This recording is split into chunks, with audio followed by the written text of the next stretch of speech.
Hello, my name is Maggie. I did my Listen and Learn podcast analysis on a podcast called Raising Good Humans with Dr. Eliza Pressman.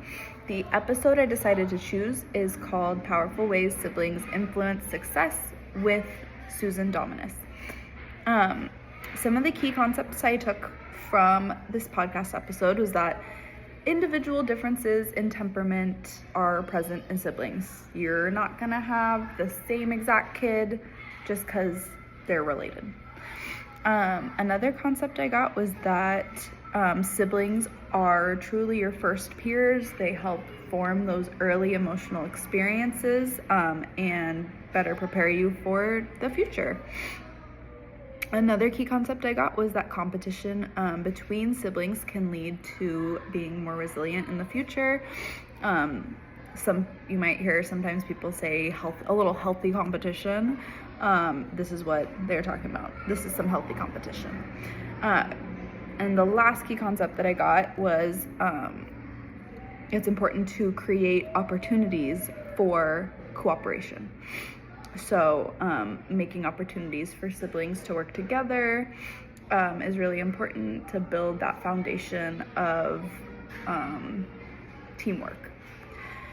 Some different perspectives that I heard in the podcast. One was the psychological perspective. And this was that every child is born with different personalities and different temperaments. This is true. This is true across all cultures, all families. All kids are different. They all learn differently. Something that works for one isn't always going to work for the other. Another perspective that I learned was the developmental perspective, which was how can siblings help form social emotional skills, and that a lot of these skills are nurtured through interactions with siblings as kids grow up. And the last perspective I'm going to talk about is called the cultural perspective, and this is just saying that different backgrounds affect how sibling relationships operate and how social and emotional traits are adopted or not. So the relationship to current special ed trends that this podcast had is, again, the same point we're going back to. Everyone is different. All children are different. All children learn differently. Another point is that social relationships teach good skills like empathy. Very important for kids to learn earlier on. Another trend in special education nowadays is social emotional learning, which has become very popular. I have learned about it in like 2 or 3 of my other classes this semester. And I think it's really something, before I even knew what it was, I was already kind of like adopting that type of teaching style into my own as a preschool teacher, someone who teaches littles. So cool. And my last point is that family involvement, a strong support system helps further success. Very self-explanatory. A good family support system helps you succeed. Doesn't always have to be blood related. Your family is who you choose. Your family is your family. Some new strategies that are used in special education that related to the podcast. Students being paired with other students who model behaviors that you want that other student to model. It's the same thing with siblings, and this might not be purposeful, but one sibling that lacks maybe the ability to understand some social cues can look to their older sibling who is able to do that and mirror that behavior later in life. So that can help them. At first they're mirroring, and then they're learning why we do what we do, why people might act certain ways. So that's important. Another point is the social emotional learning, like I've already explained. Another point is involving families in goal planning, because students are often looked at as individuals. And yes, all students are their own person, but students are also a part of a different community, not their school community, their family, their home life. So it's important to take that into consideration. And then co-teaching is another strategy used in special ed. think sometimes as teachers, and I know I feel this way sometimes, like I can do it all and I've got a handle on everything and no one could possibly have any ideas that are gonna help me.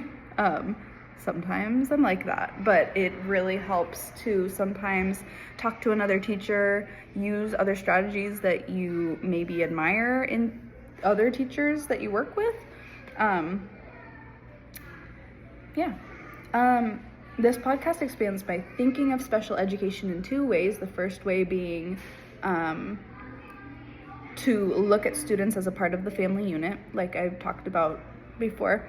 And then the second point is to not be looking at behaviors as something we need to fix or stop, but looking at behaviors that are strengths, looking at the positive behaviors in children and really focusing on them, really trying to build those up, because the more we build those up, the more they will want to display them. And we're not focusing on a negative. A lot of the time, focusing on stopping something is harder than focusing on building on something that's already there. And then my last point from this podcast, my relation to my personal experience. One specific example I can think of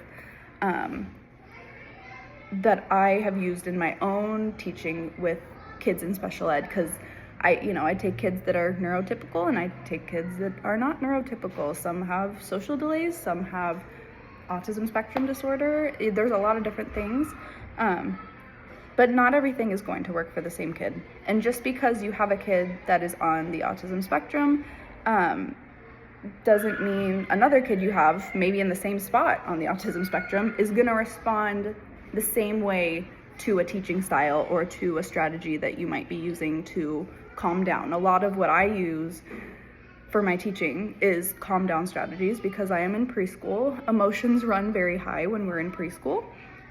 So one thing I do a lot for my autism spectrum kids is that we'll do a squeezing technique sometimes when we're feeling overly frustrated or overwhelmed.